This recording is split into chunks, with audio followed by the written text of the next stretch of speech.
안녕하세요, 여러분. 오늘은 갈라디아서 6장 9절 말씀을 함께 나누어 보려고 합니다.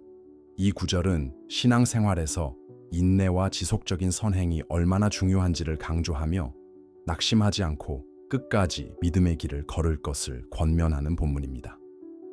이 말씀이 전하는 의미와 배경, 그리고 실제로 어떻게 적용할 수 있을지 살펴보겠습니다. 먼저 갈라디아서 6장 9절 말씀을 읽어보겠습니다. 우리가 선을 행하되 낙심하지 말지니 포기하지 아니하면 때가 이름에 거두리라. 이 말씀은 사도 바울이 갈라디아 교회 성도들에게 보낸 편지에서 나온 구절로 신앙의 길을 걸어가면서 쉽게 지치거나 낙심할 수 있는 우리에게 큰 격려가 되는 메시지입니다. 당시 갈라디아 교회는 율법과 복음의 문제로 인해 혼란을 겪고 있었고 신앙적으로 어려움을 겪는 이들도 많았습니다. 바울은 그런 성도들에게 선을 행하되 낙심하지 말라고 권면하며 포기하지 않으면 반드시 열매를 거두게 될 것이라고 강조합니다. 우리가 선을 행하되 낙심하지 말지니 라는 말은 선한 일을 지속하는 것이 때때로 어려울 수 있다는 사실을 전제합니다. 우리가 믿음으로 선한 일을 하려고 하지만 그 과정에서 오히려 오해를 받거나 기대한 만큼의 변화를 보지 못할 수도 있습니다. 때로는 우리가 돕고 섬긴 사람들이 감사하기는커녕 무관심하거나 배신하는 경우도 있습니다. 이런 순간에 우리는 이렇게까지 해야 하나 하는 생각이 들며 쉽게 낙심하게 되지요. 그러나 바울은 포기하지 아니하면 때가 이름에 거두리라고 선언합니다. 여기서 중요한 점은 때가 이르면 이라는 부분입니다. 하나님의 시간표는 우리의 기대보다 늦어 보일 때가 많지만 하나님은 절대 늦지 않으시고 가장 적절한 때에 선한 결실을 맺게 하십니다. 우리가 지금 당장은 변화가 보이지 않아도 하나님은 반드시 그분의 계획에 따라 열매를 맺게 하신다는 확신을 가져야 합니다. 이 말씀을 어떻게 우리 삶에 적용할 수 있을까요?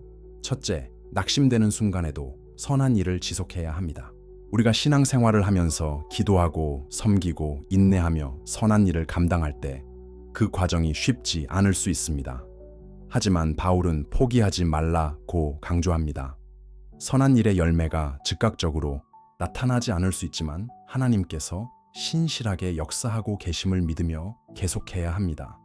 둘째, 보상이 즉각적으로 나타나지 않아도 조급해하지 말아야 합니다. 우리는 때로 이만큼 노력했는데 왜 변화가 없을까라고 생각하며 실망할 수 있습니다. 그러나 하나님이 정하신 때가 있습니다. 농부가 씨를 뿌린 후 즉시 거두기를 기대하지 않듯이 우리의 선한 행실도 하나님의 때에 반드시 열매를 맺을 것입니다. 때로는 우리가 살아가는 동안 그 결실을 보지 못할 수도 있지만 하나님은 분명히 그것을 기억하시고 우리에게 복을 주십니다. 셋째, 작은 일에도 신실해야 합니다. 선한 행위는 큰 사역에서만 나타나는 것이 아닙니다. 우리가 매일 하는 작은 친절, 기도의 습관, 정직한 태도, 용서와 사랑이 모두 선을 행하는 과정입니다. 이러한 작은 일들이 모이면 결국 큰 변화로 이어지게 됩니다. 넷째, 영적 공동체 안에서 서로를 격려하며 나아가야 합니다. 혼자 있을 때는 쉽게 낙심할 수 있지만 신앙의 형제자매들과 함께 선을 행하며 서로를 응원할 때 더욱 힘을 얻을 수 있습니다. 우리가 힘들어할 때 하나님께서 보내신 사람들을 통해 다시 일어설 수 있도록 도우시는 경우도 많습니다. 마지막으로 우리가 선한 일을 할 때 우리의 목적이 인정받기 위함이 아니라 하나님을 기쁘시게 하기 위함이어야 합니다. 인간적인 보상이나 즉각적인 결과를 기대하기보다는 하나님의 기쁨을 위해 행할 때 우리는 더 이상 낙심하지 않고 꾸준히 나아갈 수 있습니다. 정리하자면 갈라디아서 6장 9절은 선을 행하되 낙심하지 말라. 포기하지 않으면 하나님의 때에 반드시 열매를 거두게 될 것이다. 라는 강력한 메시지를 줍니다. 신앙생활을 하다 보면 쉽게 지치고 포기하고 싶은 순간이 올 수 있지만 하나님께서 반드시 우리의 노력을 기억하시고 그 수고에 대한 결실을 맺게 하신다는 약속을 붙들어야 합니다. 오늘도 작은 선행 하나라도 포기하지 않고 신실하게 실천하는 하루가 되기를 바랍니다. 오늘 말씀을 함께 나눌 수 있어 감사했습니다. 오늘 영상이 유익하셨다면 좋아요와 구독을 부탁드립니다. 함께 은혜를 나누는 채널이 되기를 소망합니다.